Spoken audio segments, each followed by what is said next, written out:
following program is a presentation of the Options Insider Radio Network. For more programs, visit www.theoptionsinsider.com or search for Options Insider Radio in iTunes.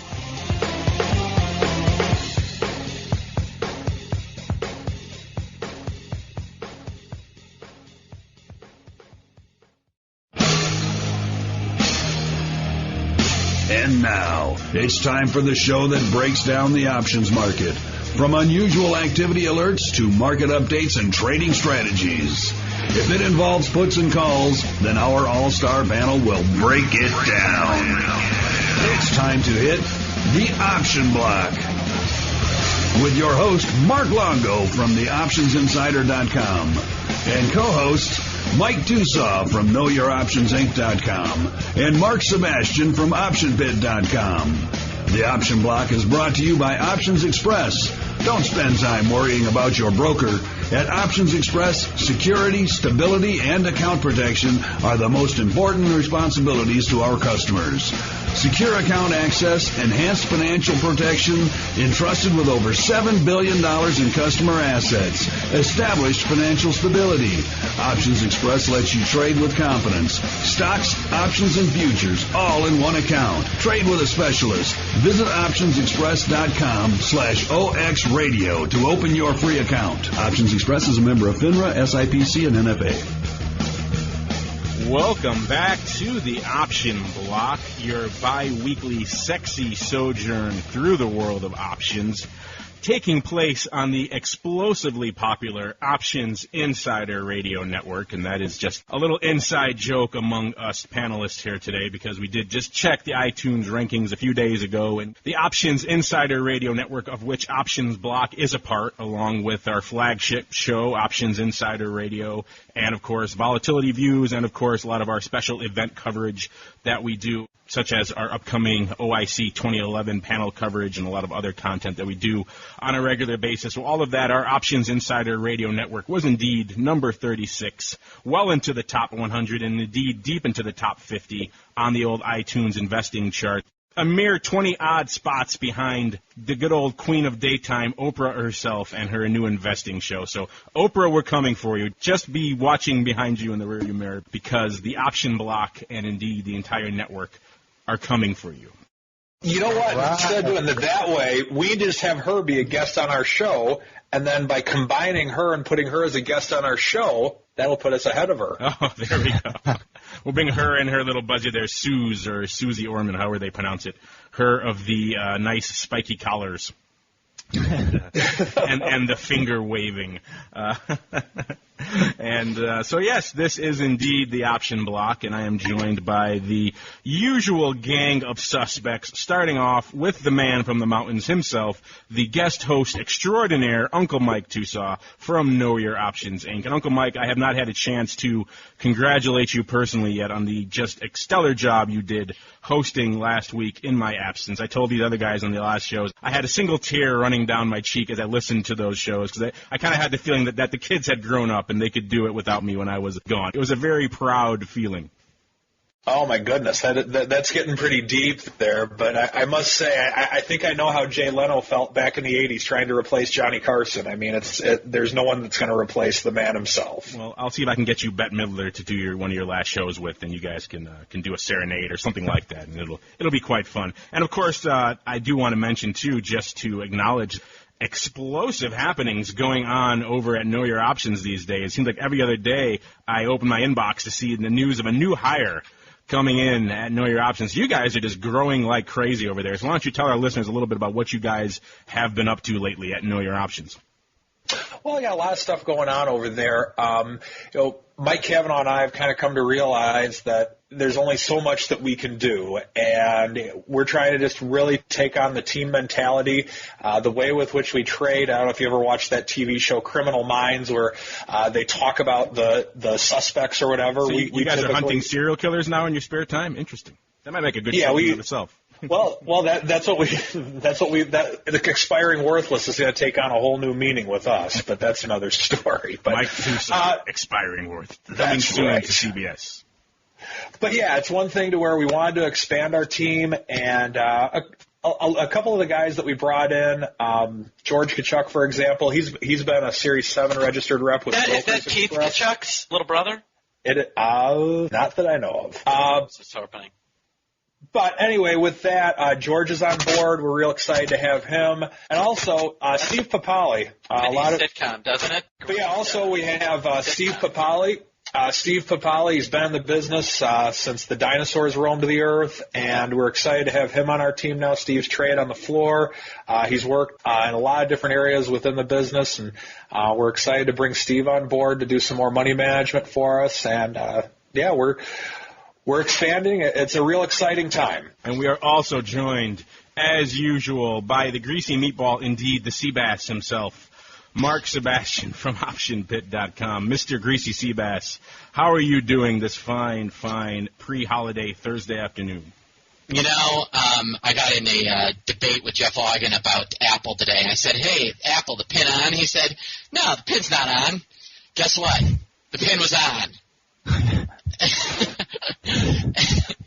Is the pin always on Apple? The pin is always on Apple. He was thinking it was the 355s. I thought it was the 350s. It was the 350s. And, I made one good trade, one bad trade, and one horrible trade. And so ended up taking a nice kick in the shin, basically wiping out my Yum Brand straddle I had on. So I'm a little annoyed. You love your Yum Brand. See, the goal is to make the good one just offset the disastrous one. That's exactly, which is what happened here.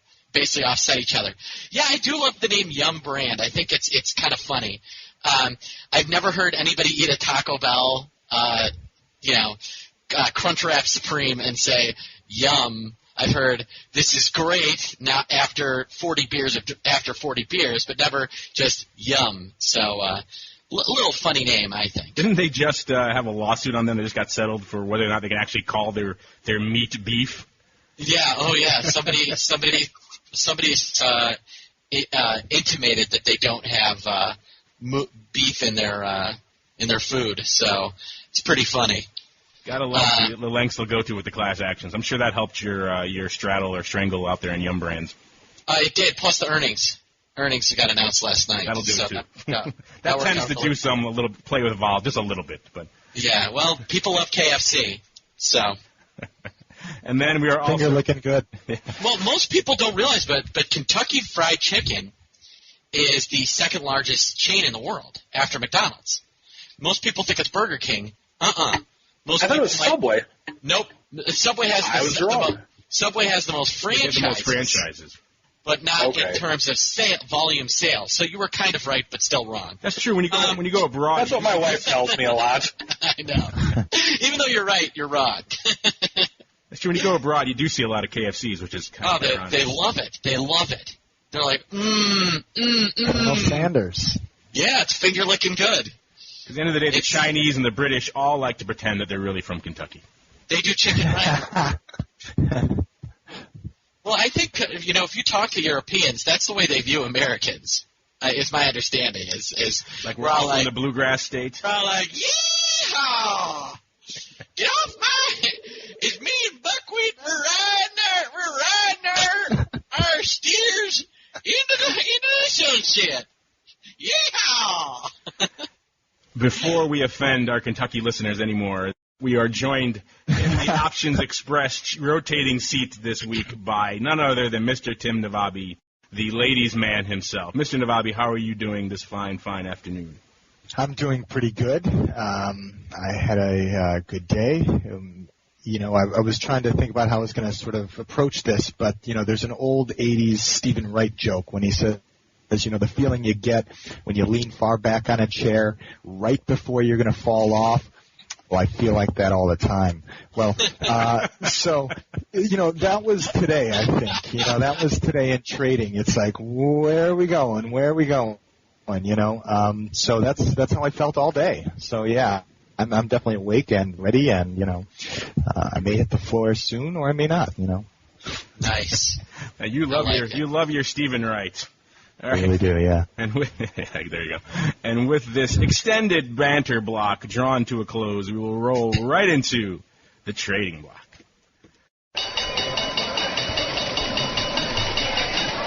The Trading Block.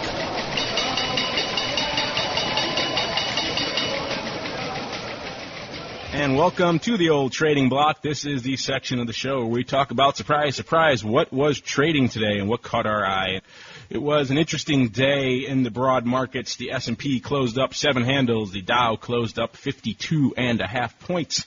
NASDAQ up about 17.5, and the good old VIX cash down in the 14 range today, down 0.38 points or 2.5%.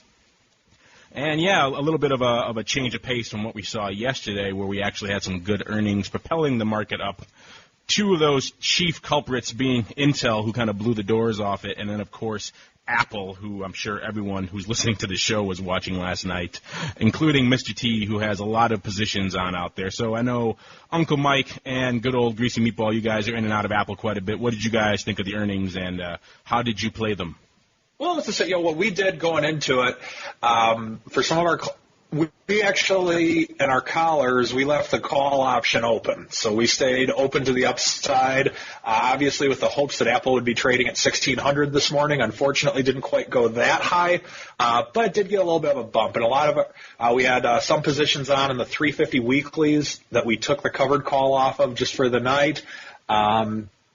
For a while today, I was glad that I did, and then now, obviously, at the end of the day, well, we're in the money a little bit, so we probably would have been better off leaving it on, but I didn't want to stand in the way of it, and we got 4 more weeks to make up the premium for our May puts, so I'm open on Apple for the weekend to the upside, and at least for now, I think just with the earnings, I'm still a bull on Apple. Yeah, I think given the vacillations we've seen in this name over the last few weeks, and particularly over the last few earnings cycles, it probably makes sense to take some of those near-term ones, like the weeklies, off the table and give yourself a little bit of room to the upside. And like you said, you still have the rest of May to deal with the Mays if it does indeed move in a grandiose fashion to the upside. But at least clearing the weeklies off the table gives you a little bit of breathing room, and who knew it was going to pin or close to pin at the 50 level.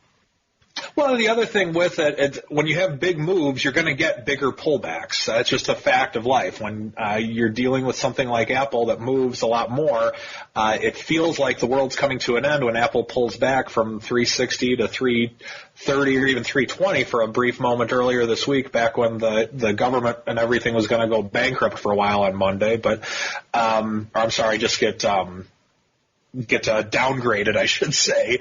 But with that in mind, when you have upswings like it has, that much of a pullback, at least in my opinion, isn't that big of a deal. Don't forget we also had Chipotle earnings last night, which is a huge, huge market mover. And, of course, that name is down almost 11 points today. So those earnings were not quite as bullish as we saw out of Intel and, of course, Apple. And, Sebastian, did you have any Apple straddles on? I know you've been a big fan of loading up on Apple Vol recently. Yeah, I was looking at the Apple. The trade I kind of came up with, I didn't end up doing this myself, but the trade I ended up kind of liking was a kind of hybrid trade, buying Apple 345 calls and selling May in the weeklies, and then selling May like 360 and 365s against it. And the trade was kind of a wash. And actually, just about every trade that got set up in Apple was kind of a wash. It was really funny watching it today. But the moment I saw the paper trading, take a look. Let's talk about this volume that went up. Okay. All right. The volume. What do you think the volume was on the 350 strike in the weekly today? All right, Mike, with Mike Tusaw, Tim Navabi, and Mark Longo. All right, I want you, without looking, all right, to take a stab at the total volume on the 350 strike, both calls and puts, in the Apple weekly that expired today. 10K. All right, there's 10,000. I already cheated before you said it, so I'm not going to say. All right. Yeah, I saw it earlier, too, so I'm going to guess about 98,000 or so. It was 92,800. 93,000 contracts. Wow. That is and the pin wasn't on. Are you kidding me? As soon as I saw, this morning by about 10 o'clock, already 20,000 butterflies had basically, 15,000 butterflies and another 10,000 straddles that traded on the 350 strike. You could see the pin coming a mile away. It was really creepy. Yeah, we had toyed with doing something around, the 325, 345, 365 iron fly, and going long it at the last minute, because I know we talked a lot about the vol levels being low out there, and it seemed like you stay going longo it. Longo it, yeah. At the end of the day, it didn't seem that great of a do, and luckily we didn't, because the thing didn't barely budge, and that would have been a hammer.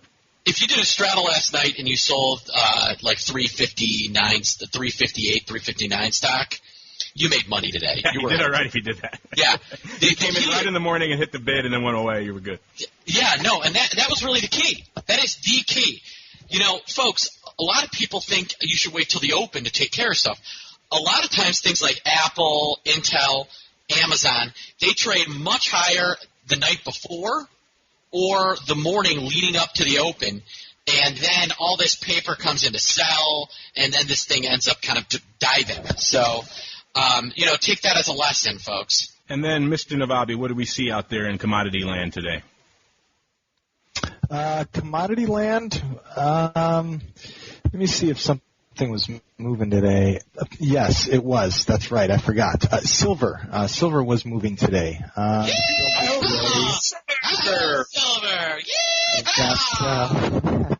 That's exactly what I said to my client in an ass email I sent out to him with my role today. Sebastian, you inspired me.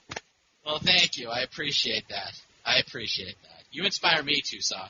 The difference is, I inspire you to act like a jackass. You inspire me to be a better man. Then we're good for each other, right? You and my wife. And so in commodities, silver was the big winner today. I'm looking at a sort of daily performance here. I'm almost doing it as of now. So my numbers might be off since the actual close or bid close. Silver up close to 5%. Soybean meal was up pretty big along with natural gas, both up over 2%. Cotton, look at cotton kind of come back around here, doing something close to 2% on the upside. Wheat almost close to 2%. Soybeans up over about 1.5%. Palladium 1.5%. Then sugar. So those were the big movers. Orange juice was a big mover to the downside. Down over 2%. Coffee, almost 2%. Lumber, over 1%. And the hogs, over 1% as well. I'm looking here at this 3-month silver chart while you're talking. It's almost offensive. It's just the slope of this thing. It is just straight up. It's amazing. Look at this thing. It was trading, like I said, 26 3 months ago, and now it's hitting 46 almost. Very interesting. And, everyone's got something to say about silver, I will say, or at least, people trading it definitely They can say whatever they want. They seem to only be buying it. So. Yeah. I mean, that's just like, I keep telling people, that's like the solution to all of life's problems. No matter what, if you have a problem, just buy silver, it seems. It's unbelievable. One thing, I think that, like, in the option community, people in our world understand how silver has been going up, but I have a theory that garage sale people do not. Now, my wife likes to go to garage sales, and everyone knows that gold is way up right now just because of all the cash for gold. But right now, I have my wife out hunting for silver at garage sales because my theory is that they don't know how expensive silver actually is. So that's the Tucson unsolicited investment tip of the day. Hunt garage sales for silver tea sets. I mean, how else is he going to pay all those gambling debts? And, of course, your snowmobile bills. Yeah. There you go. Snowmobiles, gambling debts. You don't really have gambling debts, right? I'm sorry if I hit a sore note. No, there's no sort of. I mean, it's gambling by definition is anything where the outcome. So I guess if option trading is gambling, I mean, I'm fine with that, but it's why would you want to go play roulette when you can go take a look at what's going on at the option pit and do a straddle on Apple? I agree, Hunter. I agree wholeheartedly. I think this is much better high. If I had my choice of going to the casino or taking on just any trade that you put on, Mark, if you said, hey, Tucson, here's $1,000, what would you rather put on, a Sebastian trade or black? I'd pick the Sebastian trade 10 times out of 10. Aw, Mike. So he's saying you're better than about 43%. That's pretty good, Sebastian. Oh, wow. Mike, thanks very much, Mike. Well, now if they said they're betting on red, though, that's a different story. Oh, okay, very different. You do have innate communist leanings, I know that. But Uncle Mike, before we close out the trading block, this is the first time we've had you back on the show, at least when I've been here, since all the brouhaha over at Cisco selling off the flip and everything. I know you've been a pretty staunch Cisco bull. What are you guys doing now that it's around the 17 handle? You guys collared out there, or what's the approach going forward for Cisco? Cisco's a long-term holding, like the stock for the long haul. We're around 17 right now. Our basis is around the 19 level. For some clients, a little more, some clients, a little less. The way with which we're playing it right now, we have two ratios spread on it to where we're long the 18s and short the 19s. So that way, we believe that if it does come out with some good news with earnings on the 11th, that will bring it back up. And we're hoping to be profitable, even though the stock has gone down since we started playing it a few months. Hey, Mike, what do you think about? I got an interesting idea for you. All right, earnings are the 11th. Yes. What about a fun ratio collar? All right, what do you think about this? Okay, so you own the stock. All right, you buy the 16s. Okay. That's your downside. Okay, then you sell. You sell the 18s, that's your upside collar, right? Then you buy 2 of the 19s against it. Okay? So what you've got is a collared position that explodes upwards if Cisco has blowout earnings. Kind of interesting little trade. What do you think? I like that because right now, just looking at the night, I'm assuming you're talking for May? Yeah, I'm talking for May. Yeah, I like the concept of it, and that if you look at the volatility on it, the 19 calls are trading at 6 cents right now, so you're essentially risking 12 cents. If earnings do totally knock the cover off the ball, then without a doubt that's going to or you could even Christmas tree this. Catch this out. Check this out. All right, you're going to like this. All right, and then I'll stop. You buy 1,000 shares of Cisco. Okay. That chump change to two-saw, but some of us, that's an investment. So then you buy 10 of the puts, the May 16s. Then you sell one of the May 18s. You buy one of the May 19s. You buy one of the May 20s. And so that's the Christmas tree stupid then? 10 of each. It's a Christmas tree stupid against a protected position that if Cisco blows out of the water, just absolutely explodes. It almost looks like a highlight stick. You get it? Kind of cool, right? What do you think?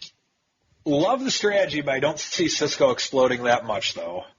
So I hope I'm wrong. That way. Why can't it explode up? I was going to say, there hasn't been too many upside explosions in Cisco's recent memory here. Yeah, or you could do it. You could even do the other way. I have a question for Mike. What about the downside tree? So we buy the 16s and the 15s. It's like a big option. Interesting. Yeah. It's like the out of the money gamma hedge if you own the stock. Yeah. I have a question, Mike, if you don't mind.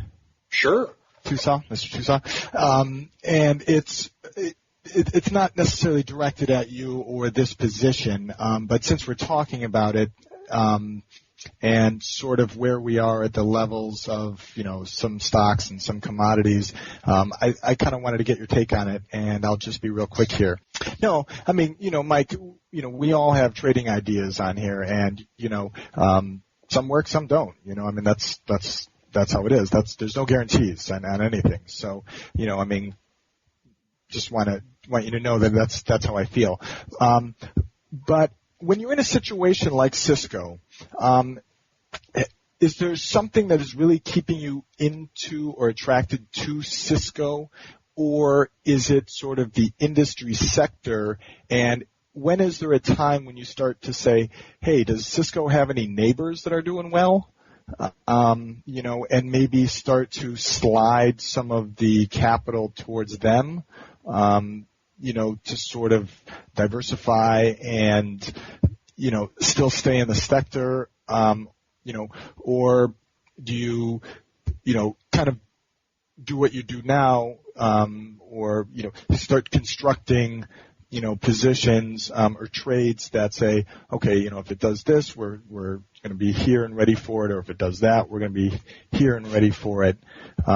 What's your kind of level, sort of, that you start to look at and say, I'm not so sure we want to be in Cisco anymore?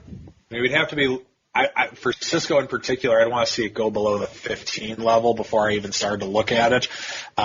Typically where we're at on a lot of these stocks, and Cisco, it is a holding that we have, but for a lot of clients, it's more of a minor holding because usually around half of the equity portfolios that we have are hedged in one way with a collar or any type of those other crazy strategies with which I've talked about. But in regard to Cisco, 15 would be about the level to where I would start to look to get out of it or do something along those lines.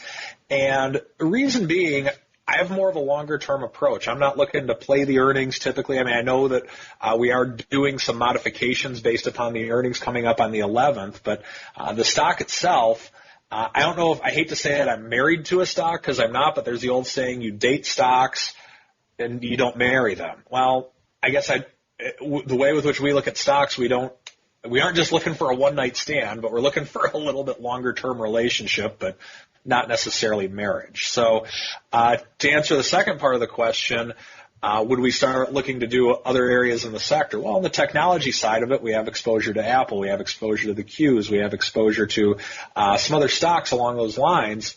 But for right now, with Cisco, that's one with which we're holding on to just because of the fact that we believe in the stock over a longer period.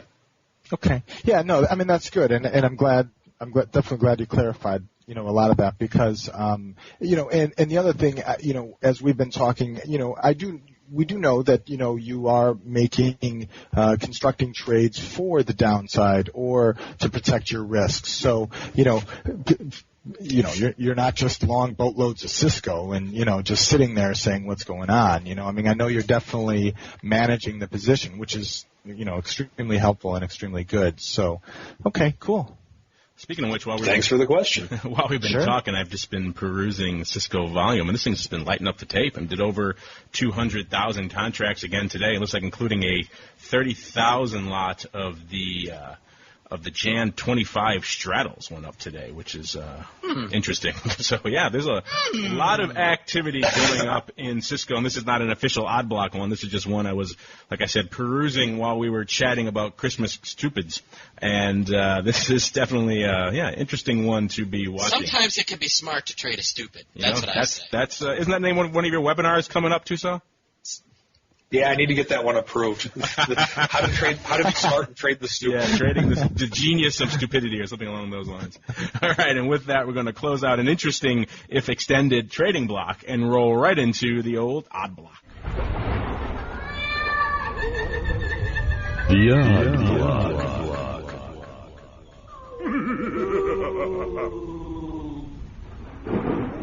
And welcome to the Odd Block. This is the section of the show where we discuss why Mark Sebastian is indeed so odd. And of course, we don't have nearly enough time to do that, so instead we'll talk about the interesting and or unusual options activity that's lighting up the tape today. And we're kicking it off with SanDisk, SNDK. They closed at $49 even, up 54 cents. This is the name that does about 30,000 contracts a day. Today they lit up the tape with over 100,000 contracts, and of course, these guys make flash memory, flash data, a lot of the, SD cards and the flash sticks and the memory in your computers comes out of SanDisk. And they have their earnings are today after the bell, so we can do a little breaking news and see how they are doing. And, of course, going into their earnings, a lot of bulls were lighting up the tape in SanDisk today. Over 50,000 contracts went up just during the first half of the session alone, with the bulk of them in the 52.5-55 call spread. Now, this is, and given that the stock closed at 49, this is a decent upside call spread. And it looks like the total on this, it was about close to 16,000 contracts overall. They're going to be disappointed. It's already off $1. Yeah. $1.10. Yeah, it looks like the earnings came out, and it is not too happy, the market, trading about $47.80 in the after hours. Oh, you're happy if you sold it to them. Yeah, well, we take the customer perspective usually in these trades. Sebastian, the ray of light and sunshine that is Mark Sebastian, always looking at the optimistic side of the trade. And so yeah, we saw about 15,000 of these almost in total going up, with the price of about 60 cents. So that's going to zero really quick right now. And these guys needed the stock to gap up almost over 8% for those things to break even. It was a bit of a risky upside play, as we're seeing right now. Of course, this is just immediate vacillations after earnings. The stock could change direction, but it isn't looking too good for these bulls. So I suppose not too much to parse there, except for now that given what's going on in the underlying. But it was interesting to see that someone put on a pretty sizable bet that is not looking too good. Of course, he still has the rest of May to make it back, or maybe he'll roll down and try again. But not looking too good for all of these upside bulls in SNDK. And then moving on to Teva Pharmaceutical Industries, TEVA. Whenever I hear Teva, I always think of the sandals. I don't know why, but this one closed at $45 and a penny, down $4.16 today. So not exactly a big, strong day for Teva Pharmaceuticals. And this is a name that does about 22,000 contracts a day. They did over 186,000 today, and they're down quite a bit today.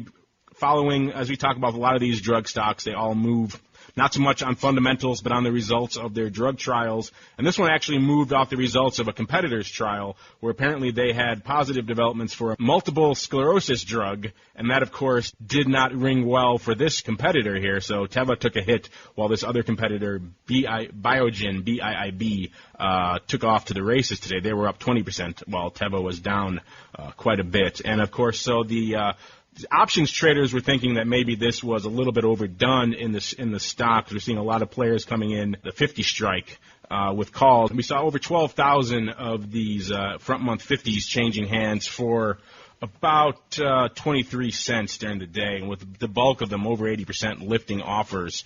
And looks like total on the day for that strike was nearly 18,000 contracts. So a lot of activity on that strike, and overall options activity was heavily to the call ratio.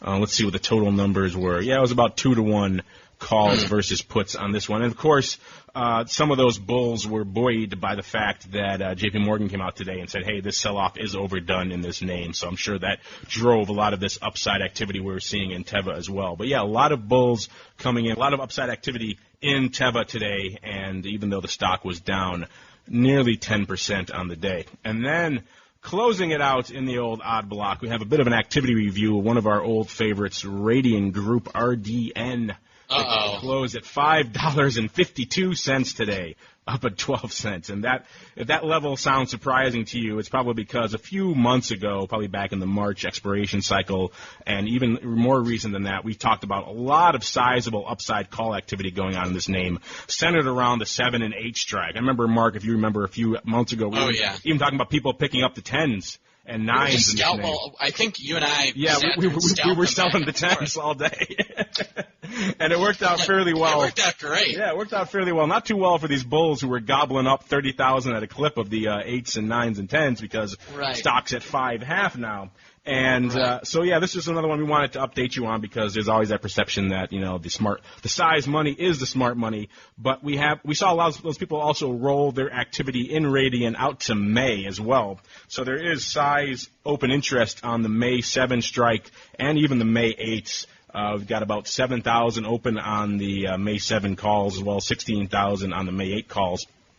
And, of course, this stock has now not much news driving it down. It was trading over $7 just a few weeks ago, and now it's taking quite a hit down to the downside. So all those 7 strikes have not exactly been paying off. Surprisingly, we haven't seen too much activity in terms of rolling those longs down. There still is a substantial open interest on those strikes, and only about 500 contracts open on the May 5 calls and about 2,400 on the May 6 calls. So not too much. And on June, there's very little. We did see some interesting activity today.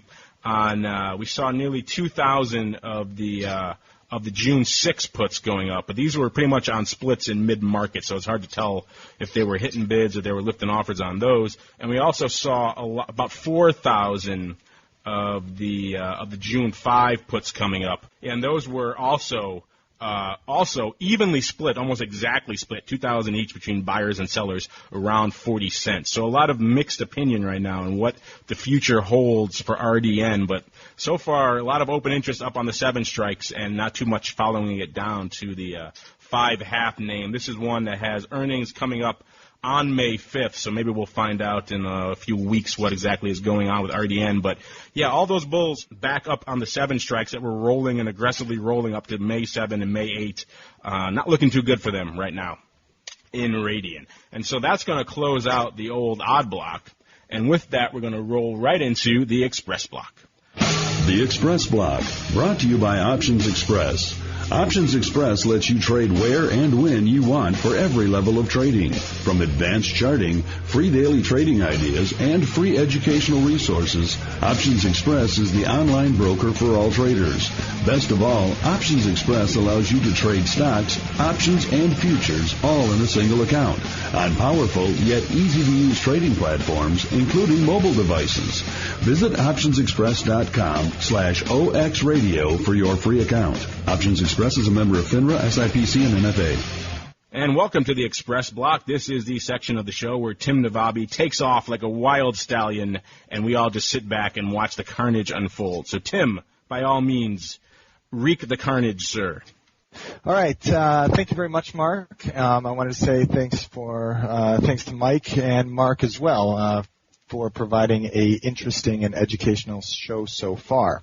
Well, like I said earlier, it was one of those days where I was just kind of, feeling what's about to happen here. But then I thought, you know what, this is a long holiday and nothing happens on long holidays, To me, I think the big guys are on vacation already.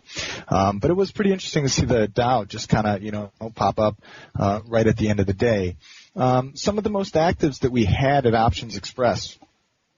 Let me see which one's the first. Oh, yeah, there it is again. It's that SLV. Something about that SLV people are trading. So, yeah, that was on sounds like a rap. Something about that SLV. SLV was something number 1. Something about that SLV. Take a ride with Tim Navabi. All right. SPY was number 2, Apple 3, SPX 4, the Qs 5, then GLD. Look at GLD way down on that list. It's just above Netflix. And then the last 3 were the RUT, Baidu, and FFIV. So those were the most actives at Options Express as far as equities are concerned. The big trade that people are calling about is, you guessed it, silver. And it's you're either long or you're not. The shorts really just aren't around, and I don't know if there's that many left with money left to short.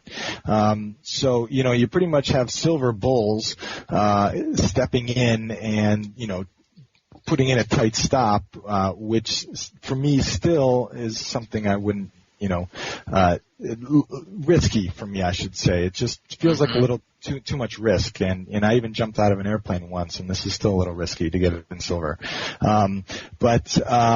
As far as the futures are concerned, basically what we're looking at here is resistance around the 46.55 level. That's our first level. This is for the May contract. And then the 1980 high of 50.50. As far as support goes, the 10-day around 42.36, and then just below that at 40.22. So, again, there really wasn't too much action, being a holiday weekend, and silver is really the talk on the trading floor. And other trades really that people are putting on, not too much. A little bit of SPY action, a little bit of RUT action. Actually, let me correct myself here. The second trade really would be crude oil. Crude oil and then even some of the other commodities, if you look at them, it can go either way. I mean, this is really an opportunity if you want to get long or if you want to get short. You got to really have conviction right here because it seems like they can either continue to pop up or kind of break down. But that's it. That's all I've got, and I want to say thank you very much again for allowing me to guest on the show, and I enjoy it. I think you, sir, Mr. Navabi, are the reason we are dogging Oprah's footsteps right now.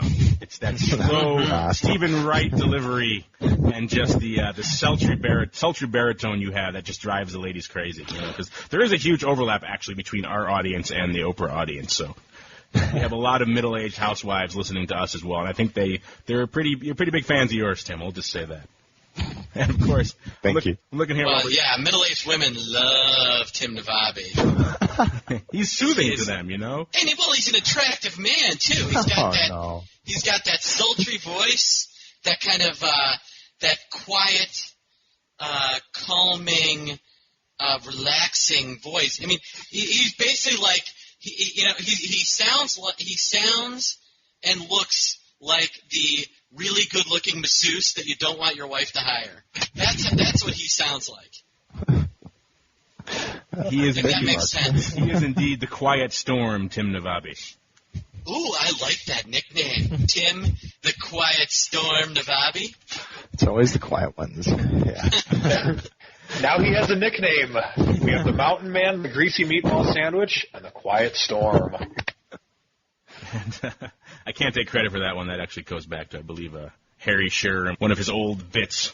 I didn't know Tim was friends with Harry Shearer. Yeah, they go way back. But yeah, I'm looking here at the numbers really quick for SLV. I mean, they did nearly 1 million contracts today, almost 900,000. It's just lighten up the tape on an average volume of just about 250,000. So yeah, lighten up the tape in SLV today. And Uncle Mike, it seems amazing when we were arguing about the merits of should you buy at 28 or was that too high? And that seems like a lifetime ago, and it was a few months ago. It's unbelievable.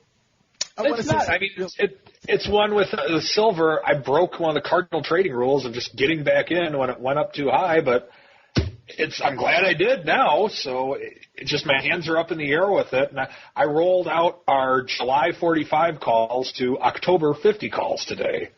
I'm sorry, the July 44s to October 50s. Just, I mean, if it starts pulling back, I plan to roll down and in again, but I'm not standing in the way of this bull. I just want to say real quick, it's streaming on Netflix, and it's a show. It's a Nova program, so you can also get it from the Nova site. I hope you don't mind me kind of saying that here, but it's called Mind Over Money, and it's an excellent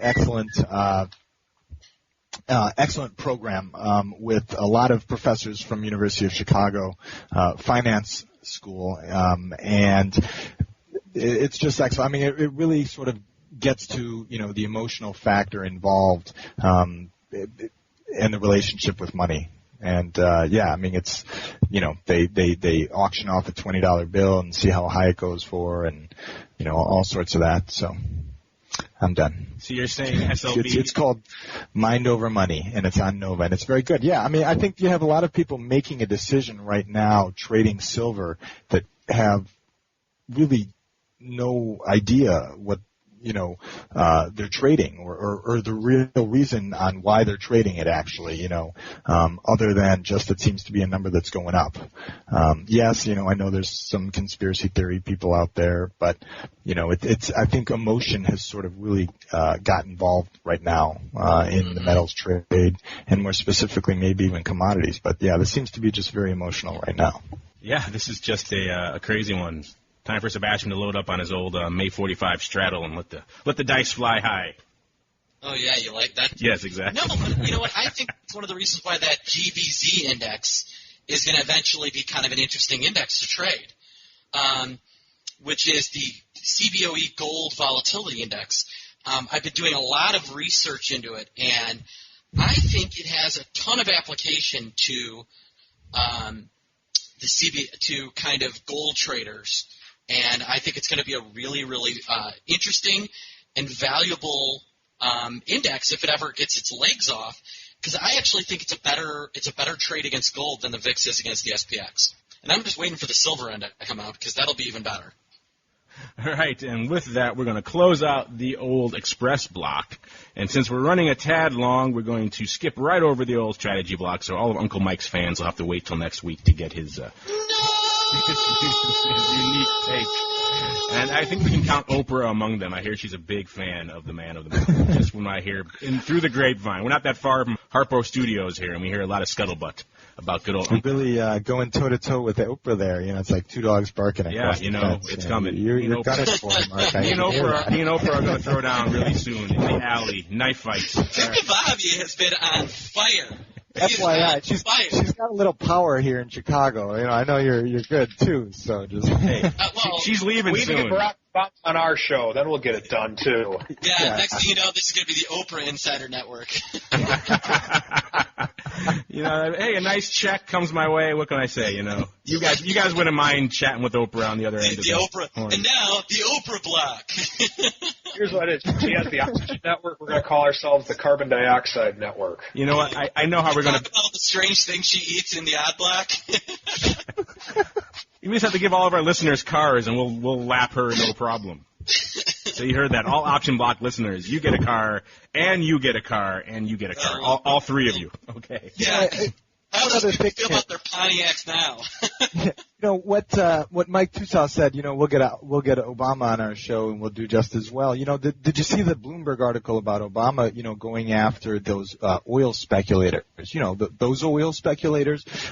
He doesn't want anything unnecessary causing the price of oil to go up. And I thought to myself, what a great opportunity here, because he's probably going to also go after all those congressmen that trade ahead of legislation, trade ahead of earnings. They have no, insider trading, guidelines for them. So, I thought that was pretty nice. Go after those oil guys, but, go after some of those, people trading off of information as well. Tim Navabi taking it to Congress. I like it. Actually, they say senators out. In all studies, they blow the doors off insiders every time. They are genius traders with no parallel in the real world. All right, and with that, we're going to close out the old Express block and roll straight into Around the Block. Around the Block.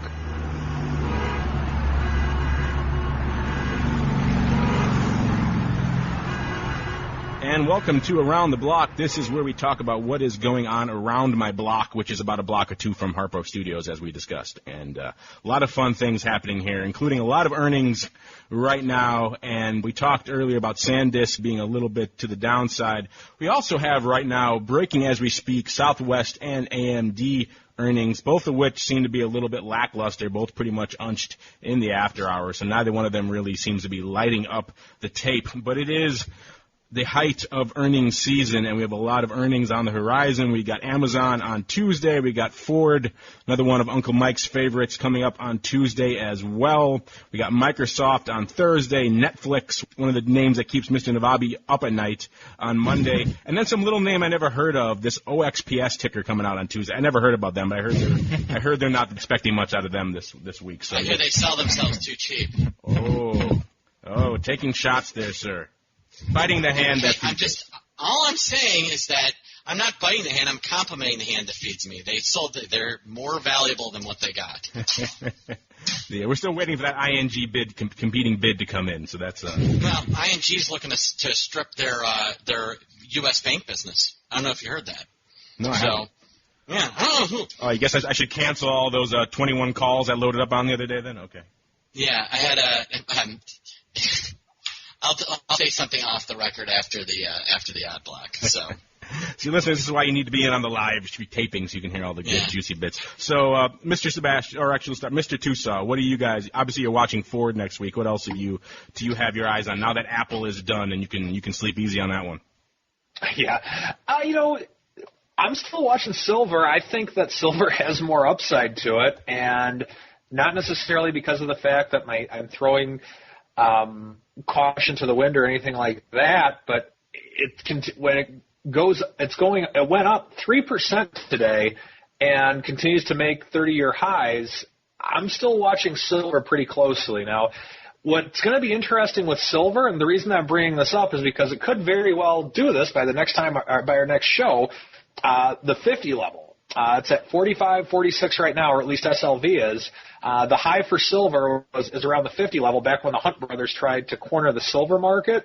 And I'm curious to see if it can break through there. So we continue to ride the wave up and make sure you have your hedges if you're in it. And Mr. Sebastian, what are you looking at over the next few sessions, sir? I'm looking at vol. I actually am getting this close to buying premium because I think that the straddle in just price sense is inexpensive. And my blog today is actually talking SPX straddles? Yeah, SPX or SPY, yeah. Both. They're both pretty inexpensive. The at the money. Now, this is ahead of the weekend, but it dropped below 12% today. And, when you just back out the weekend, that's more like, we could say probably closer to 12 and 3/4. But that is, I have trouble imagining that the realized vol not being above 12%, at least for a couple of days. It's not going to take much. I was looking, and the 134 straddle, the last time we traded around here, was going at a more expensive price and peaked out a couple of days later at like a 20-25% gain. And I think that's something that's in the cards for a straddle buy here. I would have no problem buying an at-the-money premium right now. Yeah, it only does take a 1 or 2 data points on that to really pop it up. A lot of people misplay straddles because they think they need the thing to move past how wide the straddle is. No. You just need one little vol pop, and you sell those things at like 10-15% gains. You don't carry them for like a huge run. That's not now. If it just so happens that you own one into the flash crash, maybe you let it run. But the point of the straddle is it can be a low risk trade if it's entered properly. But a lot of people just misplay them. Well, yeah, straddle requires an amazing amount of management to execute correctly. And if you just buy them and let them run, you're gonna lose 98% of the time. Hence 98. Is that a technical? That is 98.2 actually. But yeah, we had this discussion on vol viewers last week about realized vol products and how they're having some difficulty getting uptake because people think that they don't move based off 1 or 2 data points because they think there's so many data points in a month-long contract that 1 or 2 crazy days wouldn't do it, but actually it's the opposite, and so something like that with the straddle, same thing. You can get a nice little pop just from 1 or 2 days and just take your profits and run and close it out as opposed to letting the decay eat you alive over the lifespan of the contract. And then old Mr. K, what do you got? Mr. K. Mr. Quiet Storm, what are you guys watching over in Options Express land coming up? Besides your own earnings, of course. Yeah, well, on the 25th, there's Baidu. Baidu will have earnings. Also on the 25th, KMB, Kimberly-Clark. I just kind of mentioned that because I think maybe we can start to see some of the price rise in commodities, maybe if it's going to squeak out some noise here in the earnings report, or not. Netflix is also on the 25th as well, and First Solar. It looks like you guys did drive more M&A activity in the brokerage beat because, as we were talking about in the break, the Monex, which is indeed Japanese, I didn't realize that, Monex gobbled up TradeStation today for 32 cent premium. That's nothing. $9.75 a share. So yeah, TradeStation was now owned by a Japanese firm looking to expand in the U.S. And apparently, after you guys got gobbled up, they had nowhere else to go, so they had to buy TradeStation instead for $411 million. When TradeStation got 40% of Options Express? Yeah, they did. That is insane. That's insane. I was thinking the same thing. My gosh. Oh my gosh. Here's the article. Here's the article right here where all the analysts are likening it to and saying the Charles Schwab acquisition of Options Express is what drove it. So there you go. You guys are driving M&A across the sector, Tim. Yeah, wait. You're driving good deals for your competitors. Good job. Well, there goes the only bargain. Guess we'll have to pay twice what it's worth for TradeStation. Amazing. Wow. Well, that's interesting. And that's going to do it for the Around the Block segment, as well as this episode of the Option Block. I want to thank all of my partners in crime here for helping us chase down and close the Oprah's lead, and we'll get here any moment now. Mr. Man from the Mountains, Uncle Mike Tusa, what do you have coming up in addition to all the new hires over at Know Your Options? Well, we're just going to kind of relax for the next week or so. We're going to take some time over the Easter holiday and just enjoy ourselves. I'll be back in the mountains of Illinois enjoying time with family this weekend. And over the course of the next couple of weeks, we will be introducing to the world some of our new people that we have on board. And we're excited about it. So nothing specific right now, but keep posted because we will have more updates coming soon. And Mr. Seabass, what is going on over at OptionPit.com? Well, next week I'm going to be in New York. I'm giving a presentation for TheStreet.com on using the VIX as a hedging product, which actually leads into I'm going to be making a live appearance for the Chicago Board Options Exchange. They are hosting on May 7th a event called Trading the VIX, and it's going to be me and Russell Rhodes presenting all sorts of topics on the VIX, including the futures, the options, the ETF products, hedges, speculation, term structure. If you are interested in really digging into the VIX product, this should be a really, really, really good way to get a comprehensive understanding of a lot of the VIX in and of itself.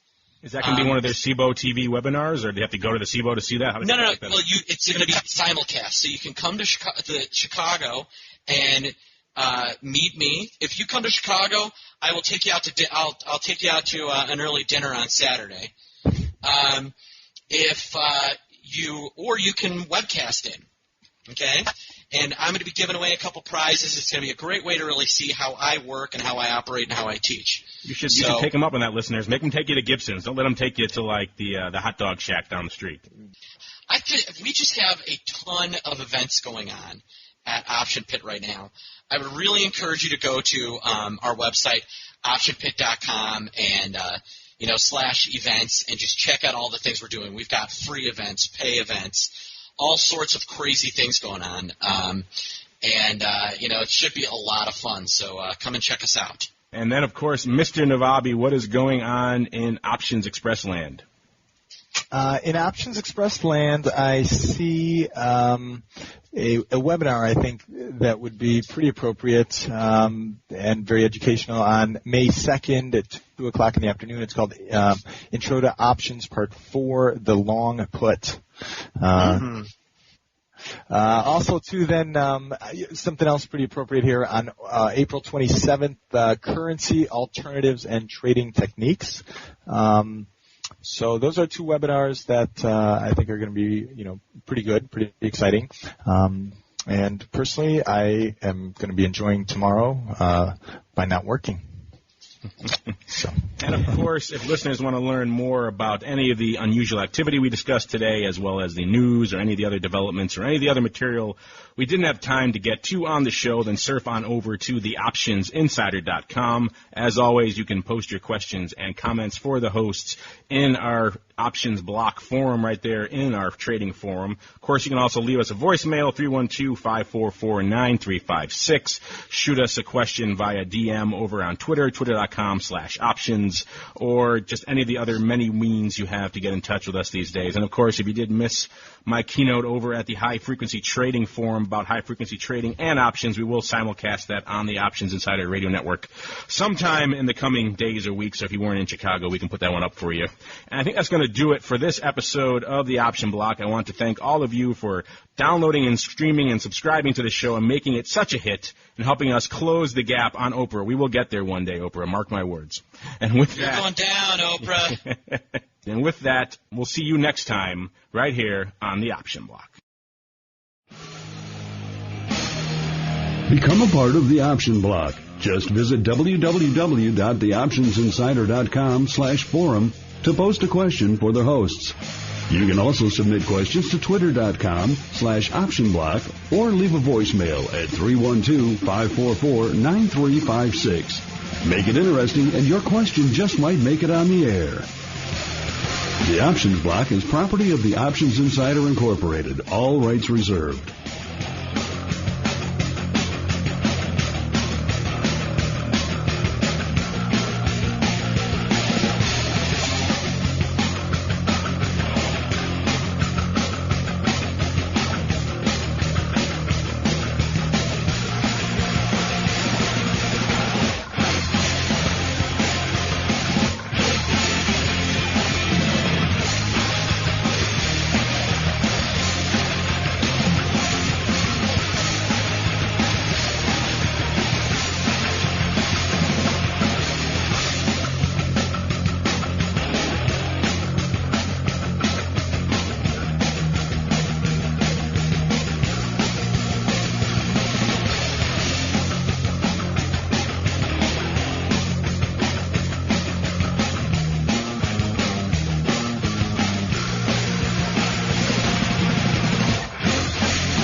The preceding program was a presentation of the Options Insider Radio Network.